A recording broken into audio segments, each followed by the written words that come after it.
let us take a moment and just feel the loving gratitude for all that there is. For Spirit, for this time of communion. We are so grateful for all of the abundant blessings of Spirit. We bless all people, all ethnicities, all spiritual paths. We bless this community, this church, and we extend that blessing to all the world.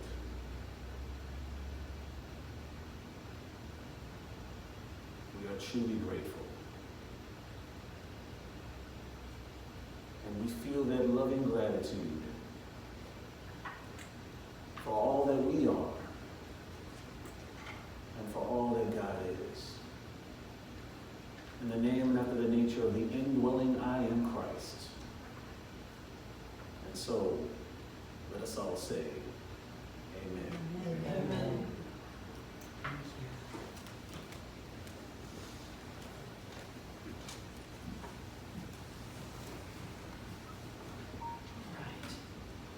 The daily word today is service. I don't think so. I think it's left on last week. Generosity.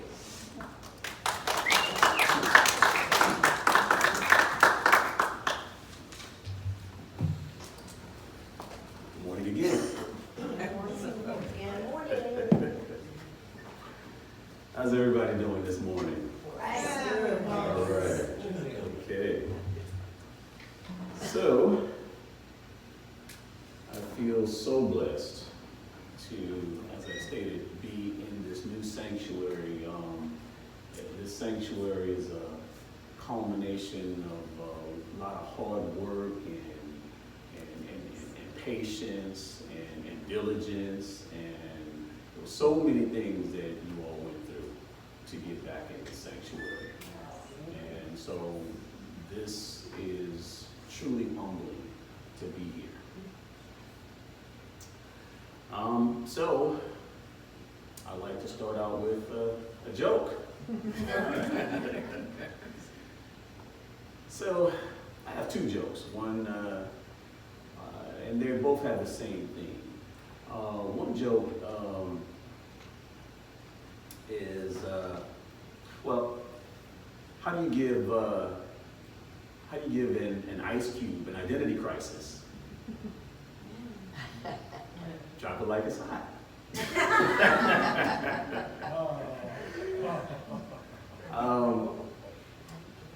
I have another joke. All right, so a woman has a surgery. She's middle-aged, about in her 40s, in her late 40s. She experiences a surgery, and then during the surgery, she experiences a near-death experience. And so during this near-death experience, she goes before God. And so she's like, is it my time? Is my time up? And he's like, no, you have about 47 more years and 8 months and 3 days. So, all right, so she recovers, she's happy, she's reinvigorated with this new news. So she decides, instead of leaving the hospital, she has surgery and liposuction, and she gets a facelift and gets all sorts of things. She gets her hair done, and so, I mean, she's figuring, hey, I got 47 more years, I might as well make the most out of this. So as she leaves the hospital on her way home, she gets hit by an ambulance. And so she makes her transition. And so angrily, she comes to God, and it's like, what happened? You said I had 47 more years left to go. And so God replied, oh my goodness, I didn't even recognize you.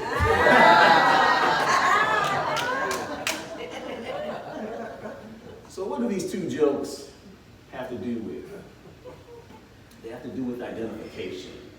They have to do with an identity crisis, which we are all, in a way, going through as far as an identity crisis. I don't know if have you guys noticed some of the things that are going on in the news? I mean, does it kind of have you all, are you like me? I'm like, is this real? I mean, are we in some type of alternate reality or something like that? I mean, really? Is this really happening? So, we are going through an identity crisis, brothers and sisters. And that identity crisis stems from who and what we are. I'm going to come out here. I like to be out here with you guys.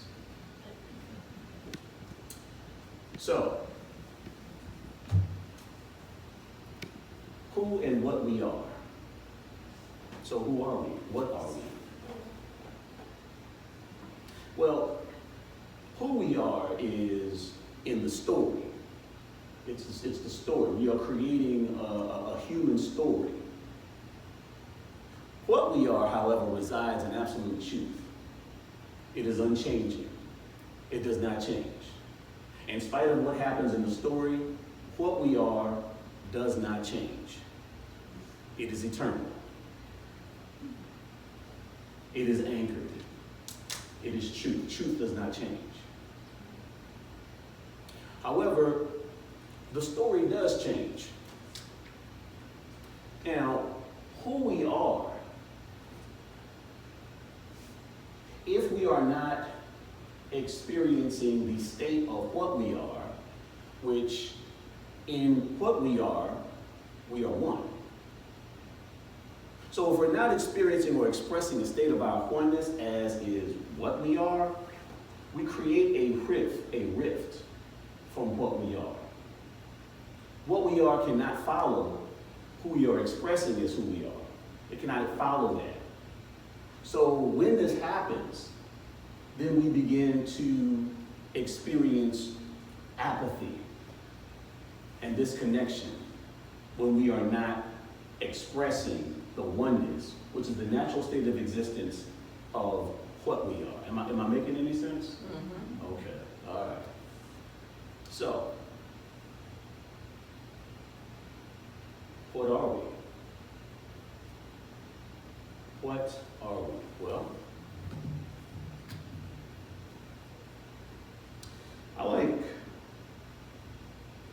what Myrtle Fillmore has to say on what we are. And How to Let God Help You by Myrtle Fillmore. The Greek word logos, used by John, which is generally translated word, has a double meaning. It means not only the expression of the divine word, but the word based on pure reason or logic. Logos is in fact the root of our word logic. Thus, we are to understand not only that God created by the power of the word, but that word also included logical consistencies. That is, God being spirit as a logical sequence, his creations must be spiritual.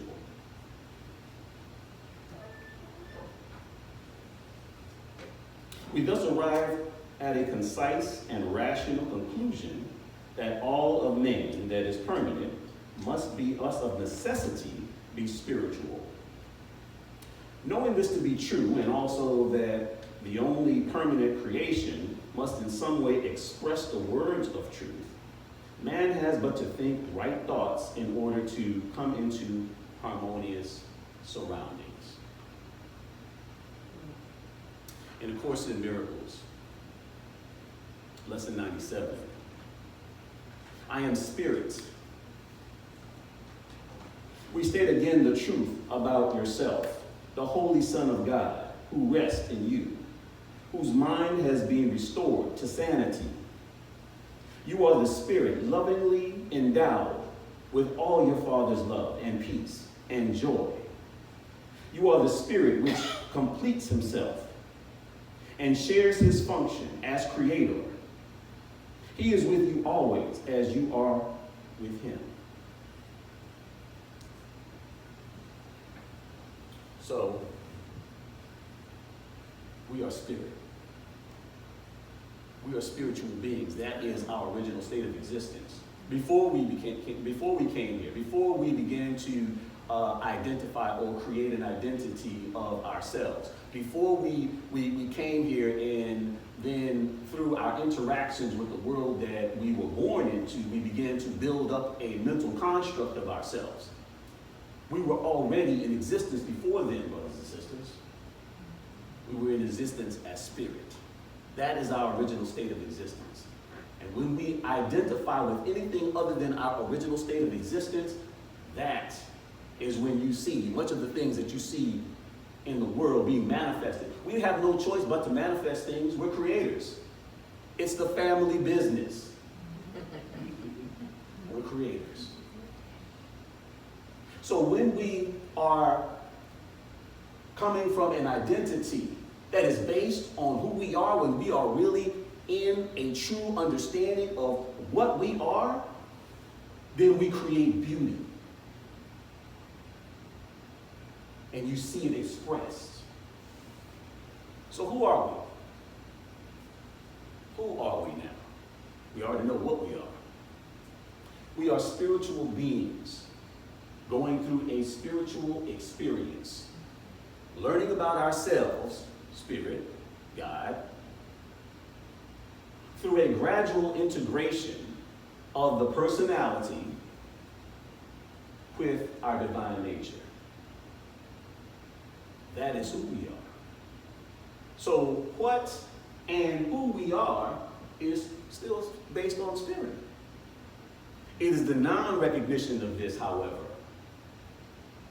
where, again, we have no choice but to create, where we begin to, where we see things that we see in the world.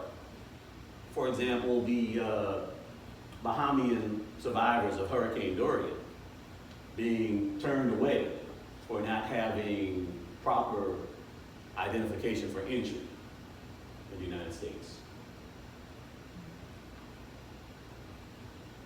A U.S. criminal justice system where minorities are 5 times more likely to serve time than their non-minority counterparts for the same crime. Hashtag Me Too. Hashtag Black Lives Matter. Women doing equal work for less than equal pay.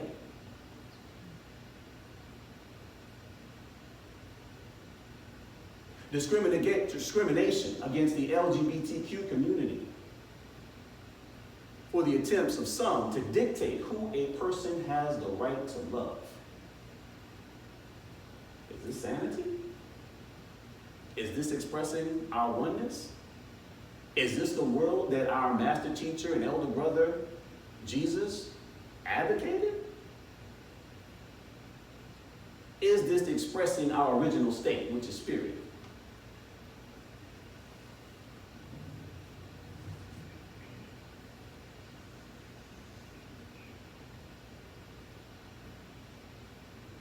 So, why is identification with spirit so important? Well, number one, hope you all don't mind, I use your piano. It is the foundation for everything.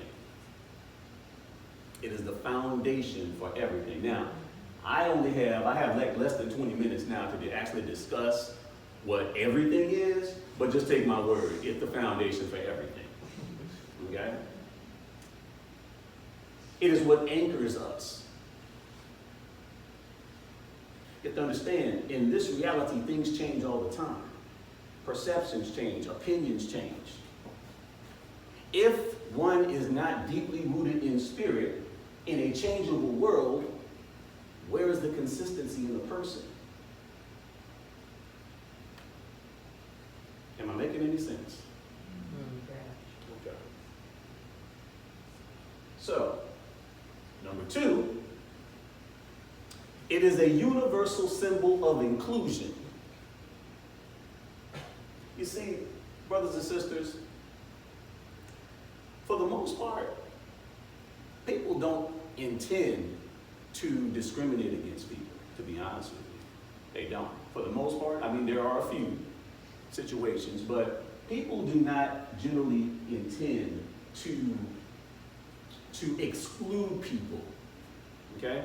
However, as beings, we are beings of association. We associate, okay?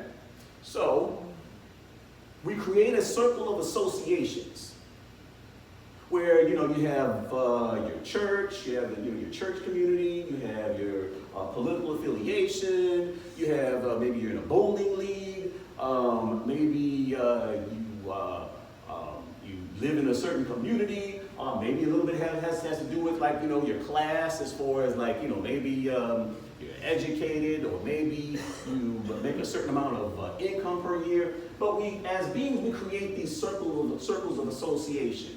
And so anyone that falls within that circle of association, we have a natural empathy or compassion towards. And anyone that falls outside of that circle of association, we have a natural apathy. It's a disconnection. We don't mean to do it. But because we don't have something that actually binds us, something that actually connects us with this person that we're feeling disconnected with, we just naturally feel apathy. It is not intentional. It is not, for the most part, it is not intentional. Okay? So why are universal symbols of inclusion so important? Because it allows us to transcend perceived differences with our brothers and sisters. It allows us, in spite of the fact that there's someone that disagrees with us about pro-life or pro-abortion, or in spite of the fact that there's someone that is not in our political affiliation, or in spite of the fact that someone is not in our ethnicity group, in spite of the fact that someone is not culturally where we associate with culturally, it allows us to transcend that. It allows us to see that, hey, I am spirit, this person is spirit, therefore we are family. We are family. That is who we are.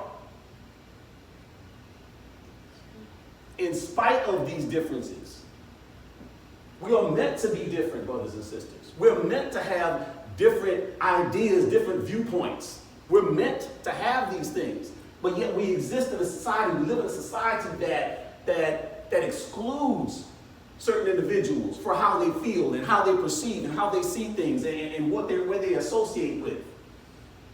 And that is because of a lack of identification with spirit. That is natural, what happens naturally when we do not utilize universal symbols of inclusion that include all, that have enough room for all, that create a larger circle where we are not limited by worldly associations. Am I making any sense? Yes. Okay. You guys know I was coming here to teach today, right? Okay, all right. It's not too early, right? No. Okay, all right. Okay, all right. So,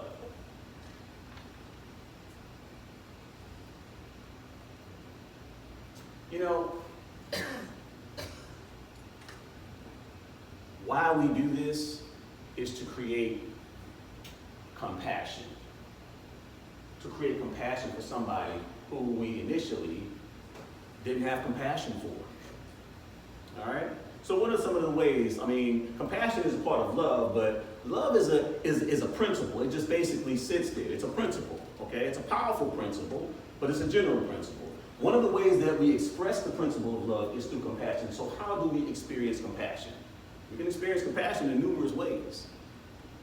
So one of the ways that we experience compassion, and I'm sure everybody here remembers, okay, was Hurricane Harvey. That's right. That's right. We experience compassion for each other here. The world experienced compassion for everyone that was in this region that was affected. People in Houston experienced so much compassion for our brothers and sisters in here in Rockport. There was a huge outpouring of love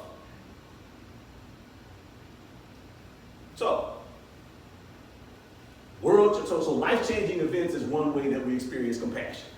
And Harvey was definitely a life-changing event for many of us. And my brothers and sisters in Rockport, you know about that just as well as anybody. Just as well as anybody. So, how else do we experience compassion? Compassion, again, brothers and sisters, is the way that miracles are created. It is the way that we transform whatever is going on and birth something that is beautiful and new and good. So how else do we experience compassion? Well, another way we can experience compassion is if we can get our egos out of the way long enough in order to put ourselves in another person's shoes. Like, for example, if they just cut you off on the freeway, or if you see someone that is just having a bad day, and maybe they yelled at you, or maybe they're just bad, and if you can put yourself in their shoes, haven't I too had a bad day? Haven't we all had bad days? And so compassion allows you to experience something just a moment ago you felt apathy towards.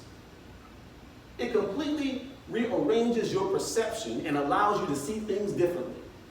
A Course in Miracles defines that as a miracle, a change of perception. So through compassion, all things can be transformed. All things can be changed and healed through compassion. What's a third way? There's more ways to experience compassion. Well, our elder brother and master teacher, Jesus the Christ, he taught that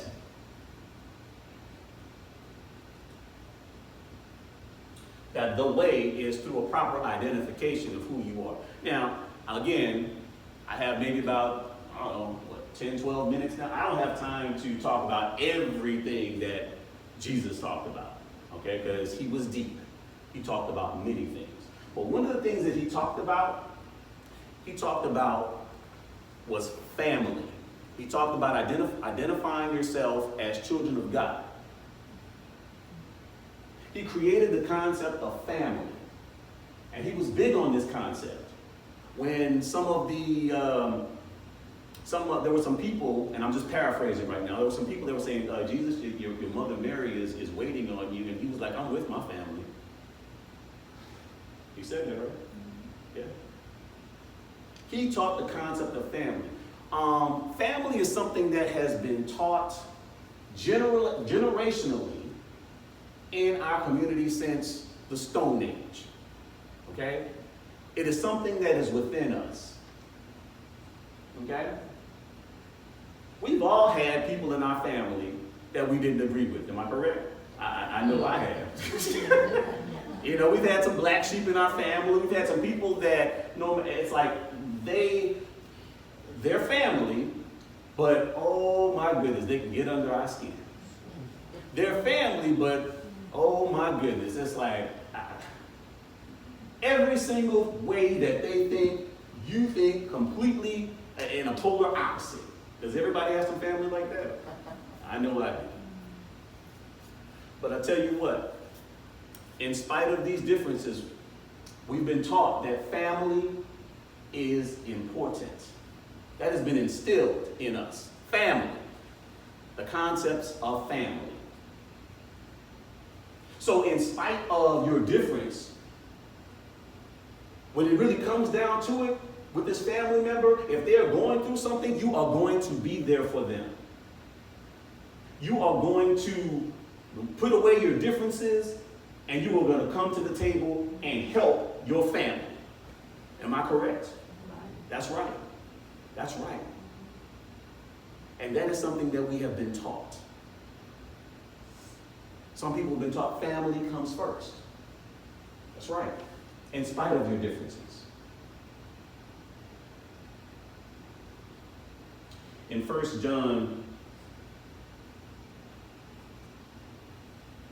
John chapter 2, verse 8, it reads, "Yet I am writing to you a new commandment that is true in him and in you.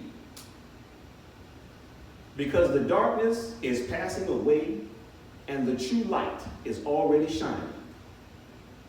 Whoever says, 'I am in the light,' while hating a brother or sister is still in the darkness. Whoever loves a brother or sister lives in the light, and in such a person there is no cause for stumbling."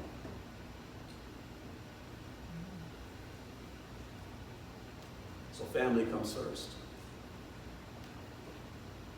How else do we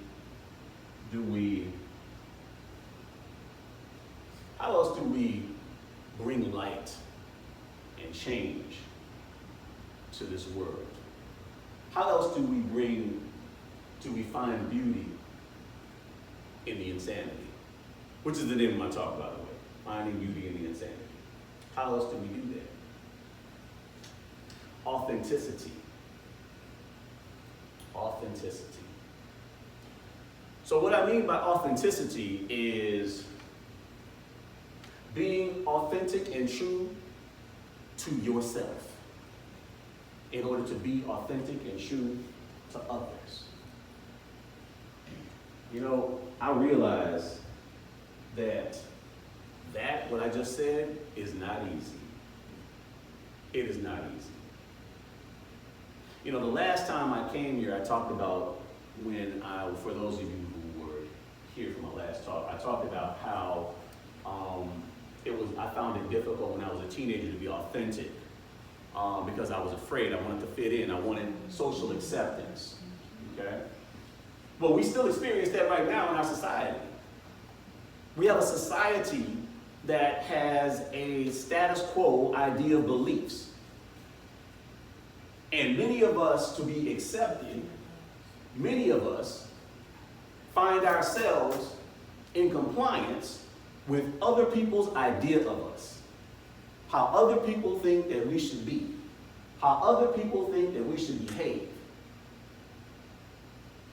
We find ourselves not doing things that make us happy based on what other people's idea of where our happiness should come from. That is like being in prison. And as a matter of fact, many of us experience this today. And it is as if we have been institutionalized. A prisoner, if they are that's been in prison for years and years and years, I know we've all heard about institutionalization, being institutionalized, where they are so comfortable in this prison that once they get free, they're not comfortable. It feels too different, too strange. Many of them do things to return to prison. And so it is as if many of us have been institutionalized and are afraid to step out, or afraid to step out and shine our light and express things that has been instilled in us to express.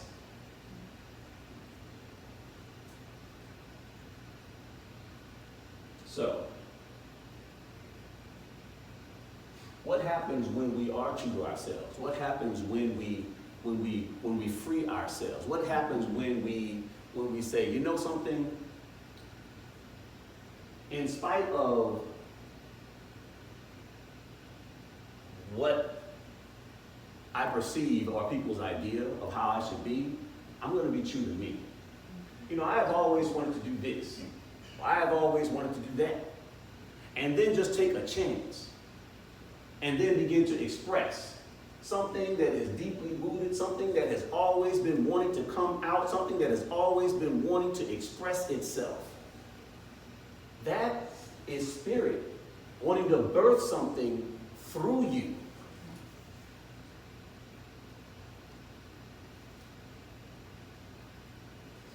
So what happens when we do this? We begin to inspire other people to do the same. It is not easy.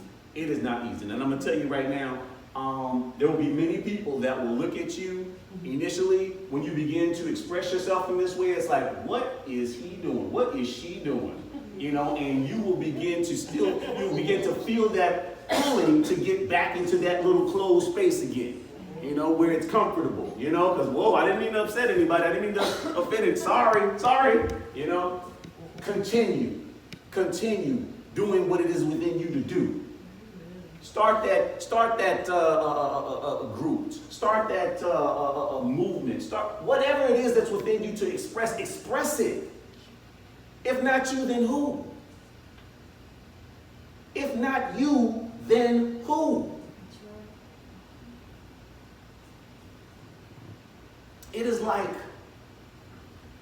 going through a jungle.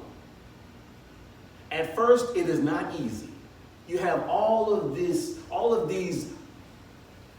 bush in the way and all sorts of peril and all sorts of things, and it looks like a huge daunting task, and you just have a machete, you're just hacking away, and you're just basically just clearing a path and just hacking away through this jungle, okay?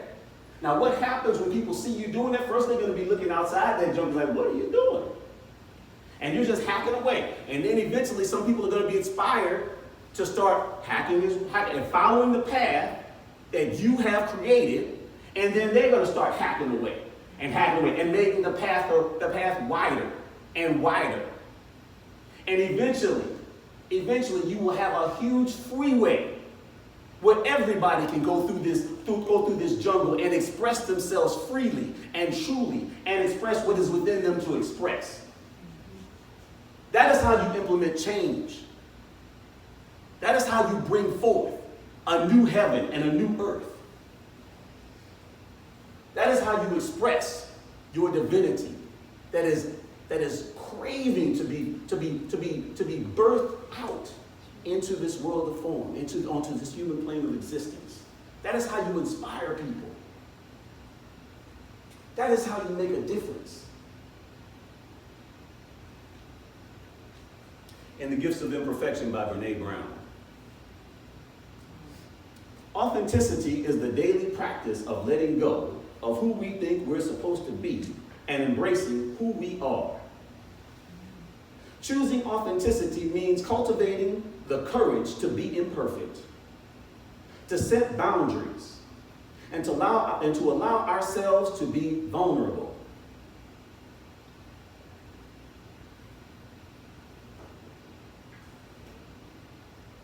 Exercising the compassion that comes from knowing that we are all made of strength and struggle, and nurturing the connection and sense of belonging that can only happen when we believe that we are enough.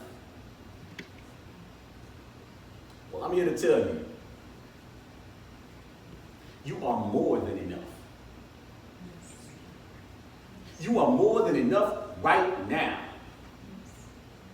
It is not based on anything that you do. If you never write that book, if you never join that class, if you never do what it is that you think that you have to do, you are more than enough. If you do not do another thing, you are more than enough right now, my brothers and sisters. Right now.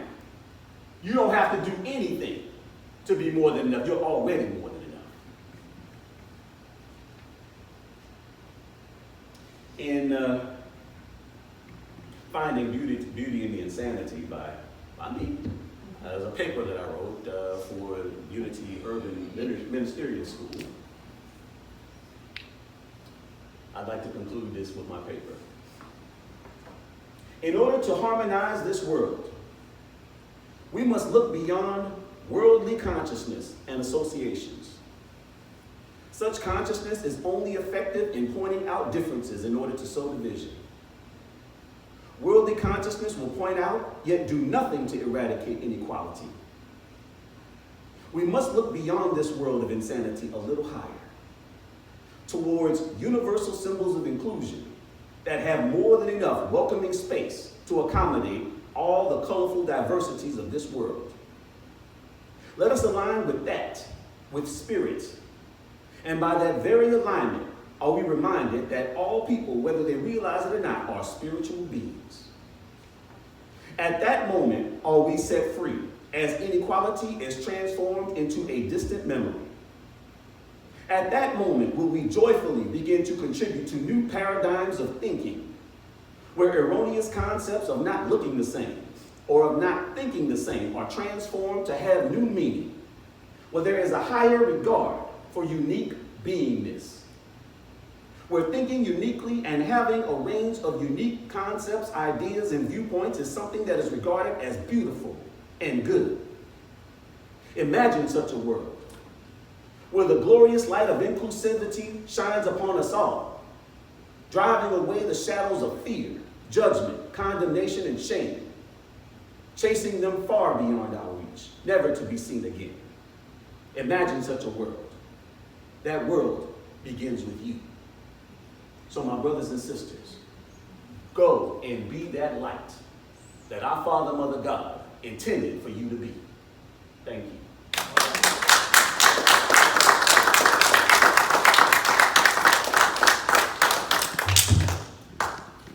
And I guess I'm doing the meditation. All right, so, okay, this is perfect. So, with this message, let us now move to that sacred space that exists within us. Let us move past appearances to the shimmering radiance that exists within.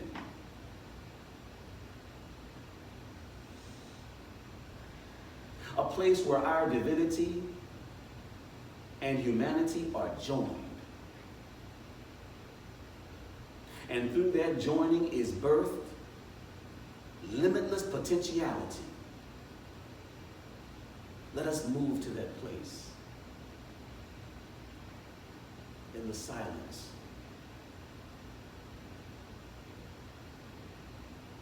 Let us reflect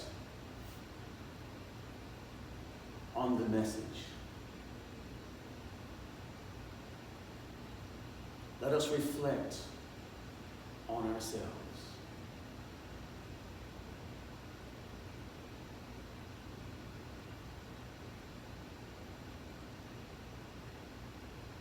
Let us bask in the peace of awareness that we are more than enough.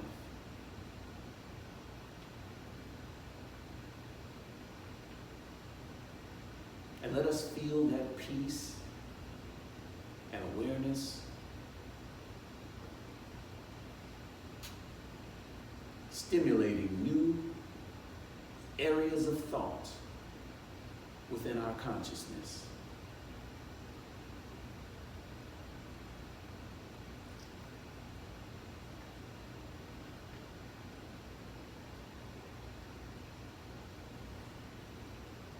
Let us begin to move within and become better acquainted with what we are.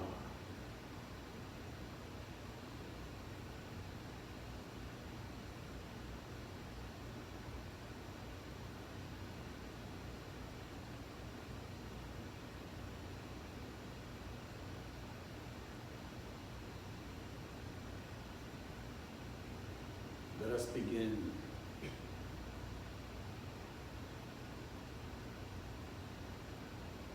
to draw from that identification of what we are, and let that very recognition birth new perception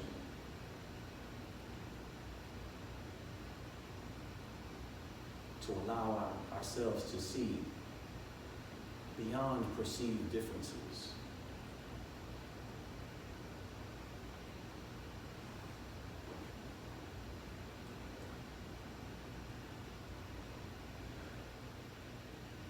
And let us see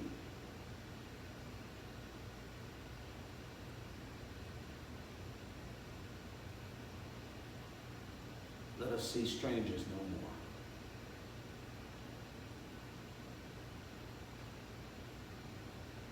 Let us recognize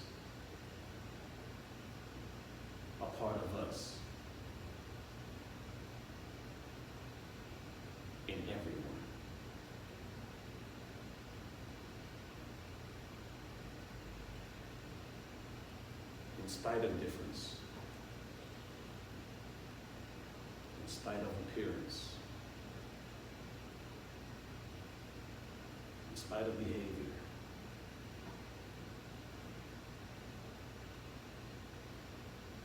in spite of associations.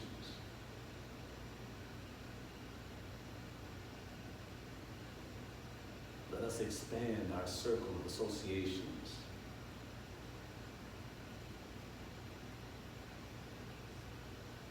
to include everyone.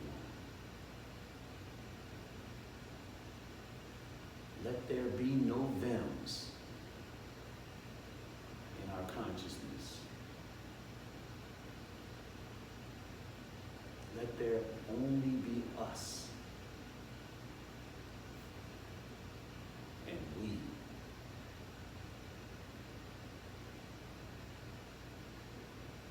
And through that consciousness,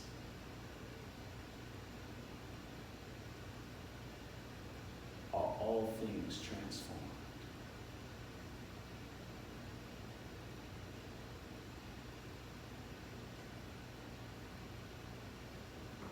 Let us reflect on the beauty that exists within each and every one of us.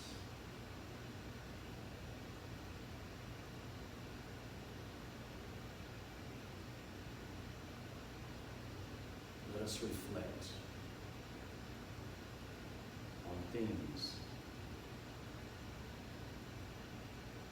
that have existed within us, that have always yearned to be birthed through us.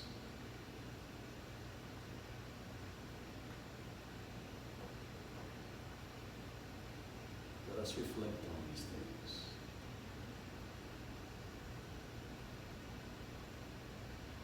In the comforting silence of spirit.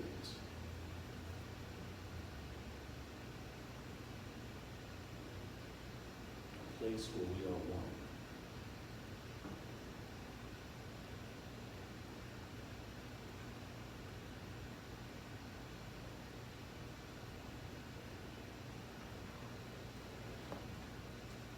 Let us reflect on these things in the name and after the nature of the indwelling I am Christ that binds, that unites, that we are all a part of.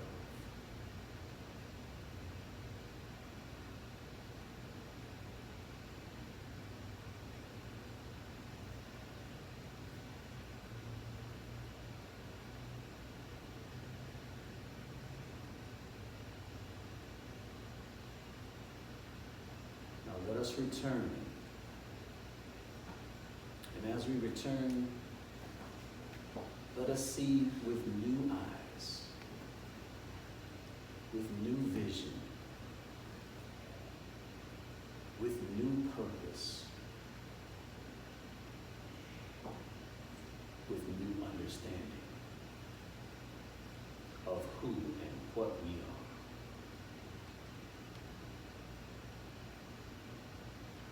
And so it is.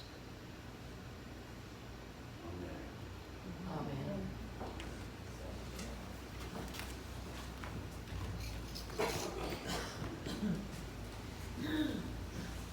Thank you, Stephen. That was so beautiful.